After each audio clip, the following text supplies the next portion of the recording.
everyone, Claire Rattée here, Conservative candidate for Skeena-Bulkley Valley. Today I'm going to talk a little bit about the costed platforms that were released over the weekend. I am going to do this video specifically comparing the NDP platform and the Conservative platform, just because that's what's relevant in my riding right now. But if there is a lot of people wanting me to do comparison of all four of the costed platforms, I'd be happy to do that. And just as a disclaimer, so a lot of the data that I'm going to be using in this video comes from the Institute of Fiscal Studies and Democracy, and Kevin Page is the founding president and CEO, and he was also the parliamentary budget officer. So when I'm looking through the data that they've compiled on there, essentially what they do is they take a look at the costed platforms after they've come out, and they give them a score in 3 different categories, and the categories are realistic and credible economic and fiscal assumptions. The second category that they look at is responsible fiscal management, and the third one is transparency. And so I'm just going to kind of take a look at all three of those different criteria and the 2 different parties and how they scored. So the first one is realistic and credible economic and fiscal assumptions, and the NDP received a 3 out of 6 for that category, and the Conservatives received a 4.5 out of 6. And one of the main reasons that we scored so much higher than the NDP did is because they're looking at instituting a bunch of new tax measures in their budget, but what the parliamentary budget officer has said is that essentially the assumptions that they're making around how much revenue they would actually generate isn't very realistic. A number of different reasons why, one of which obviously being the fact that some of these tax measures that they are planning to implement, they can't, because they're new taxes like the super wealth tax, they can't actually predict how much revenue would be brought into the government, and they were saying based on their experience with things of this nature, it is unrealistic to assume that it would bring in as much money as the NDP is claiming in their platform. The second set of criteria that they look at is responsible fiscal management, and on that one the NDP received a 3.5 out of 6 and the Conservative Party received a 5 out of 6.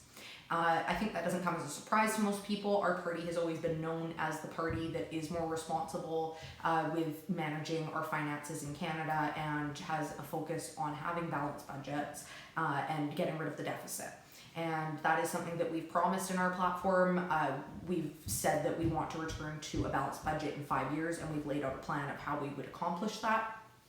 And the main reason for that is because we want to operate within our means, and we also want to ensure that we can get rid of this deficit, because the amount of money that the average Canadian is paying in towards financing that debt is really high, and we would rather have us return to balanced budgets and not be paying off debt financing and be putting it back into new programs in Canada rather than racking up debt. And so we have a very credible plan to return us to balanced budgets in 5 years. The third category is transparency, and the NDP received a 2.5 out of 6 and the Conservative Party received a 3.5 out of 6. One of the reasons that both parties scored a bit lower on the transparency one came down to the fact that both of our costed platforms just came out on Friday, so they were later released in the campaign compared to the Green Party and the Liberal parties. So one of the things that I was looking into between both of these platforms is the fact that we have significantly different predictions in both of our costed platforms for what we would have in new spending for next year between the 2 parties. So our party is looking at $6.2 billion in new spending, and the NDP is looking at $35 billion. So not only are they looking at significantly more spending, but it's also been said that the amount of revenue that they expect to generate out of their new tax measures is highly unlikely, and it won't actually cover nearly as much of that new spending as they are predicting. So we would be looking at raising the deficit even higher again. And I think it's important to note that already Canadians spend so much money on taxes. There's been studies that have been done that have said that the average Canadian spends more money on taxes in a year than we do on our basic necessities like food and heating and things of that nature. So there's significant numbers there. We are already paying really high taxes, and so that's why our plan is focusing on not only returning us to balanced budgets and reducing this deficit, but also tax incentives, tax breaks, tax credits that will help the average Canadian get ahead. We have income tax tested most of these to make sure that they are benefiting low to middle income people the most.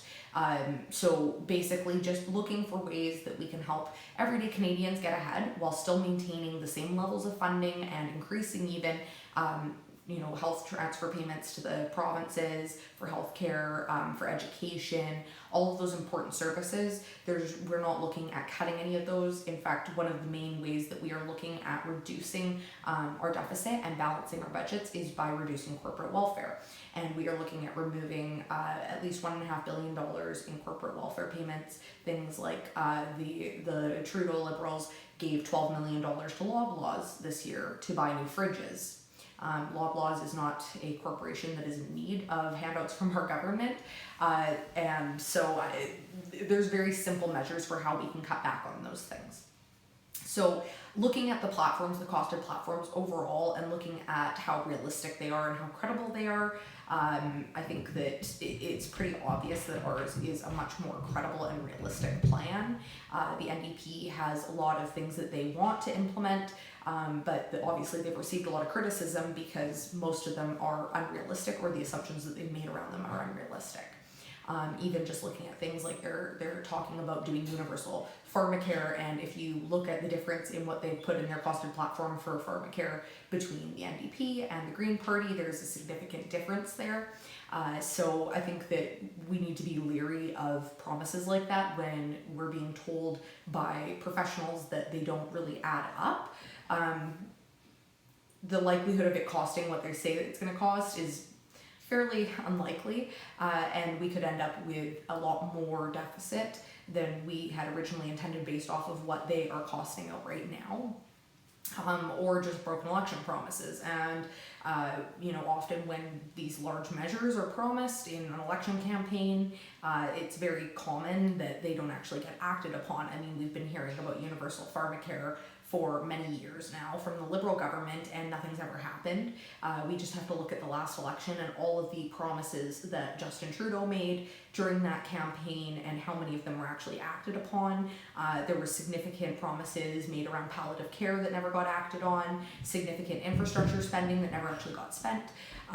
There were promises around electoral reform, and he didn't follow through on those either. So I think that it's important for people to realize that just because a party puts out a document with a costed platform and these are their wish list things that they want to do, that doesn't mean that it's actually realistic and that those things are going to happen. So you really need to dig through them and think about how realistic is it that all these different promises are going to happen. And that's why I like looking through our platform and seeing that it is realistic. The majority of where we are trying to make life more affordable is simply by leaving more money in your pocket. And that actually increases the revenue that the government makes, because the more money that we have as disposable income as everyday middle class Canadians, we're going to put that back into the economy, because when we have more disposable income, we're more likely to buy products and services, which the government then makes tax revenue off of, and it's more likely to create more jobs because it stimulates growth within the local economies, and so more businesses open up or expand and they hire new people, so more people are introduced back into the workforce, and again, the government makes more tax revenue off of that. So I agree with the way that we've laid out our plan. I think that it's sensible. I think it's really important that we do return to balanced budgets and that we try and get rid of the deficit. So I just wanted to go over that briefly for everybody and explain it. If you have any questions for me, as always, feel free to reach out, and have a good night. Talk to you guys soon. Thanks.